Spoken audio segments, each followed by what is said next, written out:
आज जम्मू कश्मीर में मंदिरों की जमीन का घोटाला करने वालों का अब हिसाब होने वाला है। 33 साल बाद ही सही, अब मंदिर की एक एक इंच जमीन की घपलेबाजी करने वालों की कुंडली क्या खुलने वाली है। दरअसल 90 के दशक में जम्मू कश्मीर में कश्मीरी पंडितों के साथ अत्याचार हुआ, उसकी पूरी जानकारी आपको है। फिर उसके साथ उनकी संपत्तियों के साथ साथ मंदिरों की संपत्तियों को हड़पने का भी काम किया गया। आज इस पर हम बड़ा खुलासा भी आपके सामने करेंगे।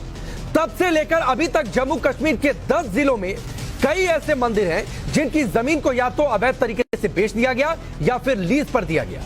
आरोप है कि मंदिरों की जमीन को गैर कानूनी तरीके से बेचा गया।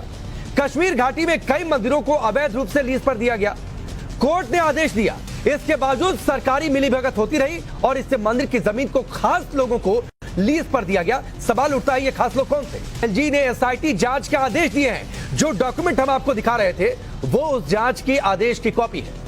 अब आपको बताते हैं कि यह कैसे सब कुछ जानते हुए होने दिया गया। साल 2011 था। कश्मीर के उपायुक्तों ने बाकायदा सरकार को एक रिपोर्ट सौंपी, लेकिन सरकार तुष्टीकरण की राजनीति में डूबी रही और इस रिपोर्ट में जिक्र था कैसे मंदिरों की जमीन पर घोटाला हो रहा है। सरकार ने एक्शन लेने की बजाय फाइल को दबा दिया। तब उमर अब्दुल्ला मुख्यमंत्री थे, उनकी सरकार थी।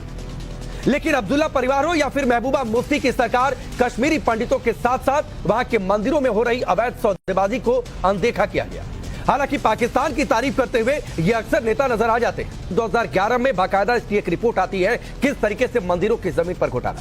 लेकिन तब उमर अब्दुल्ला मुख्यमंत्री थे, उनकी सरकार सोती रही। 2011 में उन्हीं की सरकार थी। मंदिरों के जमीन की घपलेबाजी पर वो तब भी मौन थे, आज भी मौन है। 33 साल तक मंदिरों के मुजरिम कौन थे? किसके इशारे पर मंदिरों की जमीन अवैध रूप से लीज पर दी गई? किसके इशारे पर मंदिरों की जमीन होटलों और दुकानों के लिए दी गई? सरकारें क्यों मंदिरों की जमीन की अवैध सौदेबाजी को अनदेखा करती रही? किन